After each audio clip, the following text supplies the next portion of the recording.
گھر میں یہ عادت ڈلوائیں اپنے بچوں سے، اور آپ خود بھی عادت ڈالیں کہ گھر میں جب بھی جائیں تو اجازت لے کر جائیں.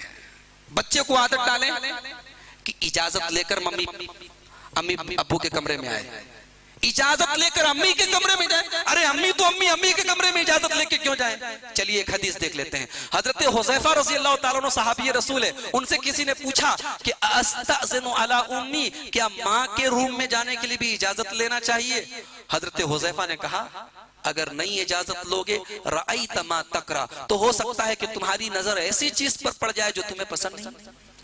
بھئی ماں باپ ہیں، امی ہیں، کوئی بھی لیڈی ہے، کوئی بھی خاتون ہے، وہ گھر میں کس پوزیشن میں ہے آپ نہیں جانتے. تو آپ بلا اجازت گھر میں گھس گئے تو ہو سکتا ہے کہ آپ کی نظر ایسی چیز پر پڑ جائے جو مناسب نہیں ہے. لہٰذا گھر کے اندر اجازت لینے والا جو اسلامی طریقہ ہے، اور کبھی اگر آپ کو موقع ملے میرے ساتھیوں تو سورہ نور کا ترجمہ اور تفسیر اس کا پورا قاعدے سے اس کی تلاوت کیجئے اور ترجمہ اور تفسیر پڑھیے، اور اپنی عورتوں کو بھی پڑھائیے، اپنی بچیوں کو بھی پڑھائیے. اس میں یہ تمام چیزیں تفصیل سے بتائی گئی.